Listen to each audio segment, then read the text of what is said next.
Coucou à tous et à toutes. Sur ce tuto, je vais vous parler d'un outil concernant la personnalisation avancée de Windows, vu que ça intéresse quand même pas mal de monde de personnifier son Windows. Et je vais vous parler d'un incontournable dans le genre, au niveau personnalisation avancée, qui vous changera un petit peu des icônes infantiles et pour lesquelles les amis, quand ils viennent chez vous, prennent votre ordinateur pour celui de votre fils ou de votre fille. Lol. Donc, on va essayer d'étayer un petit peu tout ça avec quelques exemples concrets. Alors, Rainmaker, c'est un incontournable de la personnalisation avancée. Il a plusieurs avantages. C'est un logiciel gratuit, c'est un logiciel qui est en français, c'est un logiciel qui bénéficie d'une vaste communauté contributive qui va vous proposer des plugins, des extensions donc ou des skins comme on appelle, hein, pour utiliser avec votre Rainmaker. Alors déjà Rainmaker, il va falloir l'installer. Donc nous allons l'installer ensemble. Rainmaker, en allant sur le site officiel, vous allez récupérer la version finale stable 3.2.1. Vous allez la télécharger. Cela sera aussi rapide que votre fournisseur d'accès le permet. Et vous allez exécuter le fichier. Voilà, et il vous propose d'emblée en français, vous faites OK. Vous faites par défaut une installation normale ou alors une installation portable qui vous limitera le nombre de fichiers installés sur votre ordinateur et vous pourrez le mettre sur une clé USB, le transporter pour chez vous, enfin depuis chez vous, hein, pour ailleurs, enfin, vous faites ce que vous voulez. Donc on va rester sur installation normale. Répertoire par défaut, programme Files Rainmaker, on laisse tranquille. Vous installez, vous cochez installer version 64 bits si vous êtes concerné avec votre OS en 64 bits et vous décochez si vous êtes en 32 bits. Vous laissez par défaut démarrer automatiquement avec Windows, sinon ça ne sert strictement à rien. Il faut que ce logiciel se lance dès le démarrage et l'arrivée sur le bureau. Donc vous faites installer et vous le lancez. Donc on va le lancer ensemble. Il va vous afficher ces petites fenêtres. Donc je vais vous dire de les désactiver. Vous cliquez droit dessus, vous faites décharger, vous les faites disparaître. Et là, il montre des renseignements système. Donc vous voyez un petit peu, vous avez déjà rapidement un petit aperçu de ce que cela peut faire. Voilà. Alors, Rainmaker, il s'affiche dans la barre icône système à côté de la pendule. Alors peut-être que vous il sera caché, hein, il faudra cliquer sur le petit chevron pour faire apparaître dans la liste des petites applications cachées. Sinon vous pouvez le faire apparaître d'une manière permanente en allant dans centre de notification, tous les paramètres, système, notification. Ici, première ligne, sélectionnez les icônes affichées dans la barre de tâches. Voilà, c'est là où vous allez jouer sur l'apparition permanente ou cachée, hein, de ces icônes tout à côté de l'horloge de Windows. Donc moi on voit bien que Rainmaker c'est coché activé. Voilà, c'est pour ça qu'il apparaît. Sinon si on ne veut plus le voir, vous désactivez, hop, il a disparu. C'est formidable. Bon, alors vous faites ça chez vous pour l'avoir à portée de main éventuellement. Donc la petite goutte, c'est Rainmaker. Alors comment va marcher Rainmaker? Rainmaker va marcher avec des skins que vous allez récupérer sur un site dont je ne cesserai de vous vanter les mérites parce que c'est une vitrine sur la créativité que peuvent avoir beaucoup d'internautes. Hein, que ce soit au niveau art graphique, hein, vous voyez, photographique, voilà, les amoureux de photos, d'images insolites. Là, je veux dire, voilà, un des trucs assez rigolos aussi, ou si l'on reste sur un point de vue artistique. DeviantArt, c'est vraiment un site que je visite régulièrement. Hein, si vous êtes un amoureux des images, de la photo, voilà, et même des bidouilles pour Windows, vous avez tout un tas de contributeurs qui postent leurs créations et les mettent aussi à télécharger si l'on décidé. Donc on va taper Rainmaker, voilà, qui était déjà dans ma liste, voilà, Drive, ça veut dire lecteur. Bon, ça peut vous sembler compliqué tout ça, mais ça ne l'est pas. Voilà, et donc on va arriver ici et on va aller sur ce skin particulièrement Folders and Drive. Voilà, voilà. Donc ça, les auteurs qui postent sur ce site de DeviantArt, l'avantage c'est que vous avez déjà une prévisualisation de ce que leur œuvre donne sous forme de plugin ou alors de sous forme de capture d'écran. Voilà, vous allez avoir un plugin qui va ressembler à ça. Et après, s'ils sont généreux, eh bien, ils vous le mettent à disposition en téléchargement sur ce lien à droite en bas, signalé par une flèche verte. Donc vous téléchargez le skin. Et ça sera pareil pour n'importe quel skin de Rainmaker. Donc il a fini, afficher les téléchargements. On va dans le dossier téléchargement. Voilà. Et il s'est mis ici. Voilà, il est en format archivé, zippé. Donc avec la commande par défaut de Windows que vous avez en clic droit, vous allez faire extraire tout. Vous laissez par défaut le chemin, il va extraire. Bon, moi j'ai ce fichier de confirmation parce qu'il va écraser, je l'avais déjà préinstallé. Bon, c'est pas grave. Voilà. Donc dans la dernière version de Rainmeter, les contributeurs, ils vous proposent leur skin sous forme de fichier auto-installable, donc avec la petite goutte verte. Alors c'est très simple, même pour les débutants. Vous double-cliquez sur un fichier comme ça de skin auto-installable, vous faites installer et c'est terminé. Ah, voilà.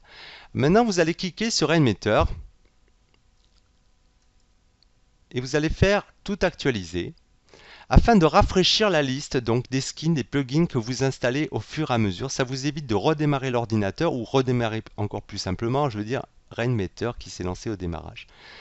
Alors je vais vous montrer vite fait par défaut où se trouve tout le répertoire des skins. Il se trouve dans la partition principale C, où il y a Windows et votre nom d'utilisateur, document, avec le répertoire qu'il a créé à l'installation Rainmeter, et voilà, il y a le répertoire des skins, donc des extensions, et tout se passe dedans. Donc vous voyez bien que le répertoire que j'ai téléchargé, enfin le skin que j'ai téléchargé Folders and Drive, se situe bien à la racine de ce répertoire principal des skins. Donc Rainmeter, quel que soit le skin que vous installerez ou installez, tout va se situer là-dedans. Après, c'est juste pour vous montrer, pour information. Après, vous le gérez depuis là. Donc, vous avez fait tout actualiser les skins. Maintenant, quand vous allez dans la ligne skin, vous voyez bien apparaître le nouveau plugin Folders Drive qui s'appelle ici. Ça, c'en est un autre que Rainmeter vous installe par défaut. Donc, on va utiliser Folder Drive. Alors, comment il faut activer ce skin? Voilà, ça marche avec des fichiers .ini. Et en fait, il faut cliquer gauche pour l'activer. Donc, on va essayer d'activer HDD, c'est les disques durs. Voilà. Et donc là, vous voyez bien que le skin s'est mis actif. Donc voilà. Donc vous avez quelque chose de nouveau sur votre bureau. Esthétiquement sympathique. Alors, lui, l'auteur, il a décidé de mettre une petite image, hein, iconesque, on va dire, pour désigner les disques. Hein, donc ça génère un lien vers votre partition principale, c'est où il y a Windows. Sachant que les autres aussi vont pointer vers des lecteurs de disques. Alors ils portent des noms peut-être un peu exotiques pour vous, parce que sachez que ce qu'il a fait comme skin, ça s'applique vraisemblablement à ce que lui, il a sur son ordinateur. Hein. Donc OS, le nom OS, c'est sa partition principale. Alors moi je vais vous montrer l'avantage de Rainmeter, c'est qu'il ne touche pas du tout au fichier système de Windows. Donc ce sont des opérations sans risque pour votre OS. Vous pouvez bidouiller, bricoler dessus, ça n'affectera pas le fonctionnement de Windows. Ça c'est un gros avantage de Rainmeter, si vous vous y collez. Comment éditer un fichier de configuration lié à un skin? Vous cliquez droit dessus, le skin visible. Voilà, jusqu'à avoir un menu comme ça. Vous faites modifier le skin. Alors ce sont tout bêtement des fichiers ini, comme il existait avant sous Windows, les premiers Windows, des fichiers de configuration éditables avec le bloc-notes de Windows, tout simplement. Vous avez un clavier, vous avez de quoi taper sur le clavier, vos mains, vos petites mimines, et bien voilà, c'est le moment de vous y coller. Donc par exemple, je vais vous montrer comment on peut personnifier un skin de base proposé déjà par quelqu'un d'autre. Donc on va aller rechercher par exemple, je veux modifier ce paramètre OS. Je vais chercher OS. Voilà, il a trouvé OS.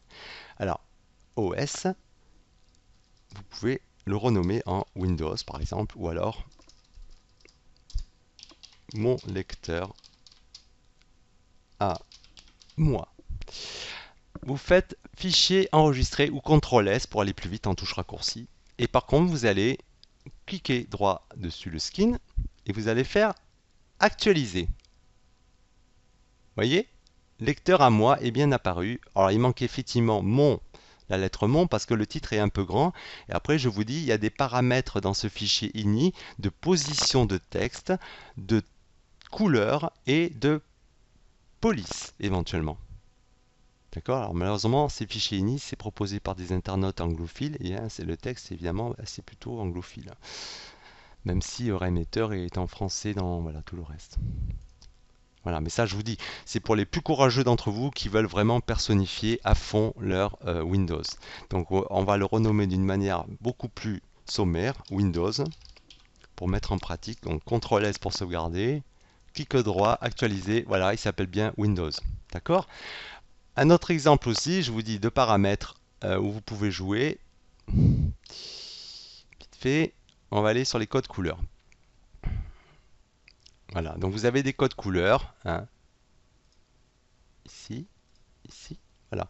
Donc par exemple, les codes couleurs sont représentés par les trois spectres principaux rouge, vert, bleu. Hein. Donc les trois premières séries de chiffres que l'on retrouve ici, font color, couleur de police, la dernière étant liée à la luminosité. Donc, par exemple, je vous ai indiqué ce lien vers ce site pour les codes couleurs. On va prendre donc cette couleur, on veut voir cette couleur. Donc vous tapez dans l'ordre 64, 164, 122, de gauche à droite, ça fait rouge, vert, bleu. Donc 64, 164, 122. Puis, il faut de la mémoire quand même. Hein. Donc, par exemple, vous virez ça, 64. Donc c'est suivi d'une virgule et un espace. N'oubliez pas l'espace, il y a trois chiffres. Ou deux. Enfin bref. 164, virgule espace, 122. OK? Vous faites enregistrer ou CTRL S, vous actualisez. Voilà.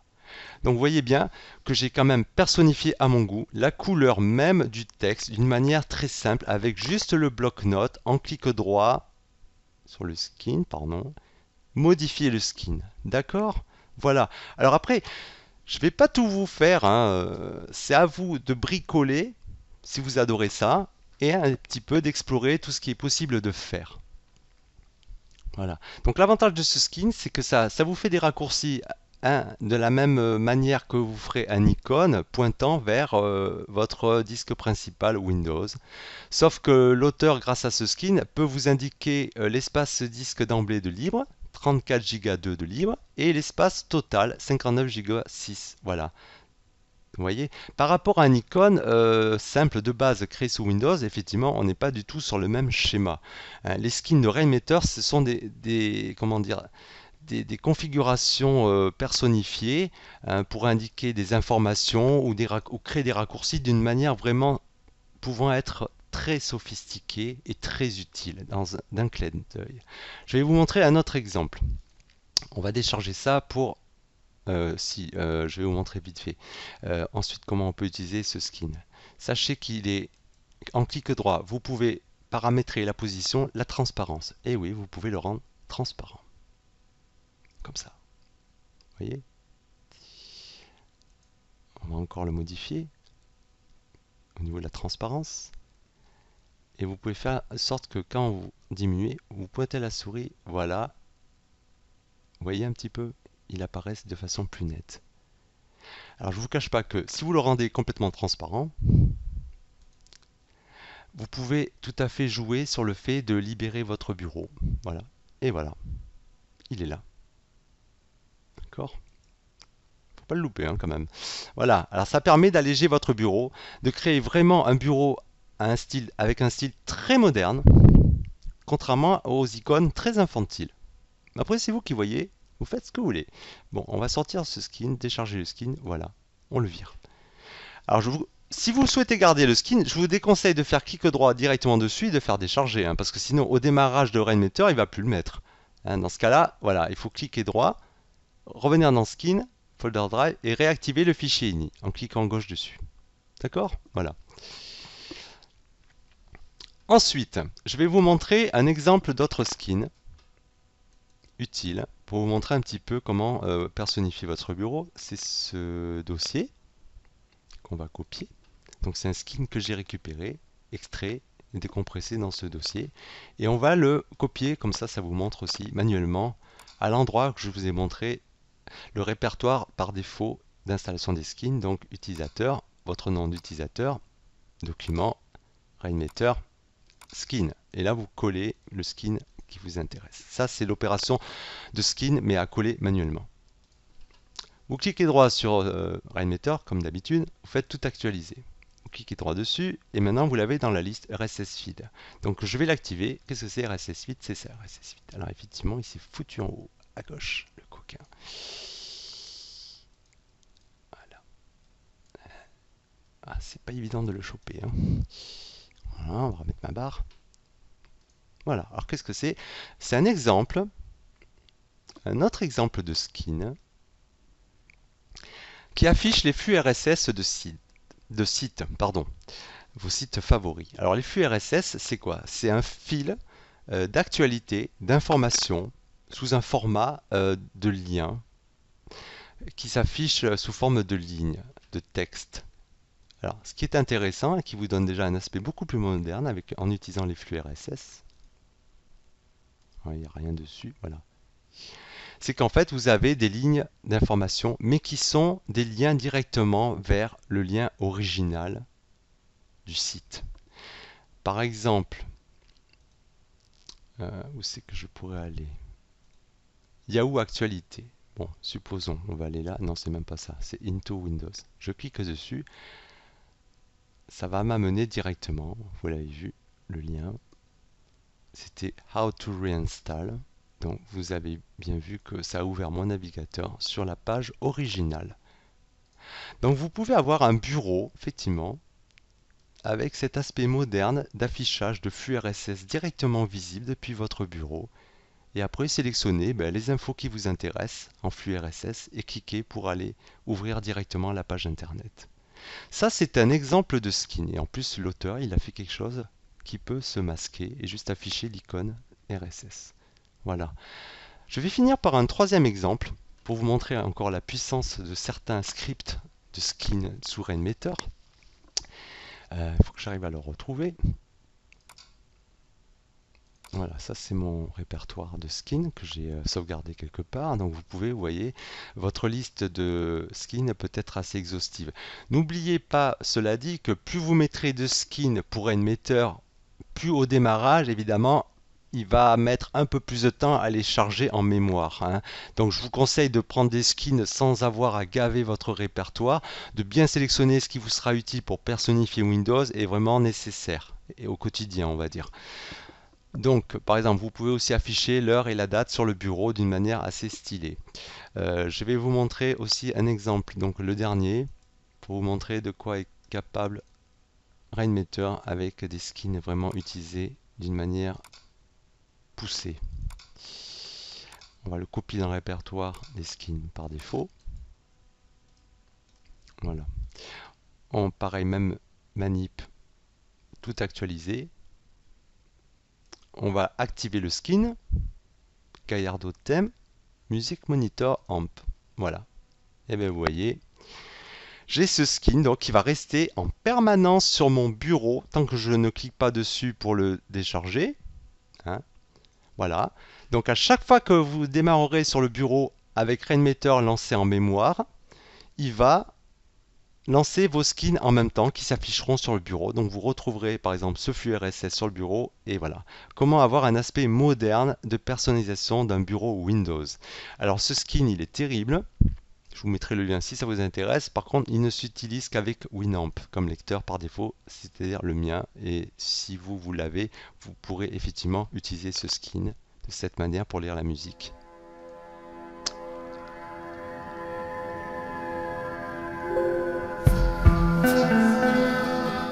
C'est un petit peu fort. Voilà. Alors vous voyez, un skin quand même très travaillé, hein, très esthétique. Une barre de progression circulaire par rapport au morceau qui est en train de se dérouler, avec l'affichage du nom du titre et du nom de l'artiste, que j'ai modifié en vert, puisque de base il apparaissait en gris. James Blunt, tu chantes un peu fort ce matin. Hein. Voilà. D'accord? Voilà, avec la durée d'écoulement du morceau, la commande pause, la commande reprise. Et si vous avez créé une liste de lecteurs sous Windows, sous Winamp, pardon, vous pouvez même défiler au morceau suivant. Donc je le fais pas parce qu'évidemment je n'ai chargé qu'un seul morceau. Et là vous l'arrêtez. Donc vous voyez, c'est monstrueux ce qu'on peut faire comme configuration de personnalisation au niveau du bureau Windows grâce à Rainmaker. Je vous dis qu'il est un incontournable, gratuit. Franchement, vous pouvez très bien vous prendre la tête comme moi à modifier des skins pour avoir des couleurs différentes par rapport aux skins originaux. Vous pouvez même, si vous allez très très loin, créer vos propres skins, mais là je ne vais pas m'étendre, c'est juste une introduction pour vous montrer la puissance de Rainmaker et des skins qui sont mis à disposition sur le site DeviantArt. Donc vous prenez pas la tête, vous avez des skins déjà tout faits, proposés, prêts à l'emploi, à télécharger. Donc voilà, hein. Donc vous pouvez taper simplement Rainmaker skin. Ça vous permet de vous balader, de voir un petit peu les créations des auteurs. Et s'il vous propose de télécharger le skin, eh ben, vous privez pas, regardez. Vous regardez s'il y a un lien download. Alors lui, à mon avis, ça peut être aussi juste télécharger juste l'image d'écran. Donc c'est pas du tout intéressant. Voilà, d'accord. Voilà, un autre exemple de bureau personnifié, on va dire à l'extrême, n'est-ce pas? Lui, il propose pas hein, en téléchargement. Vous regardez, il n'y a pas la flèche verte. Mais alors, c'est terrible hein, ce qu'il a fait. Bon, moi personnellement, je trouve ça un petit peu encombré. Je préfère un bureau quand même plus sobre, hein. Donc voilà. Hein, moi, j'ai mon petit lecteur Winamp qui se lance ici, hein, etc., etc. Hop, je l'arrête, je le mets en pause.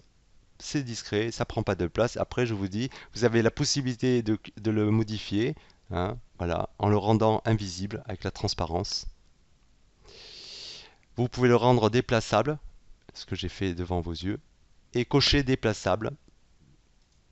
Voilà, comme ça, il est bloqué, vous n'avez pas de fausse manip en le déplaçant hein, d'une manière imprévue avec votre souris quand vous bitouillez sur le bureau. Et là, il reste en place, il ne bouge plus.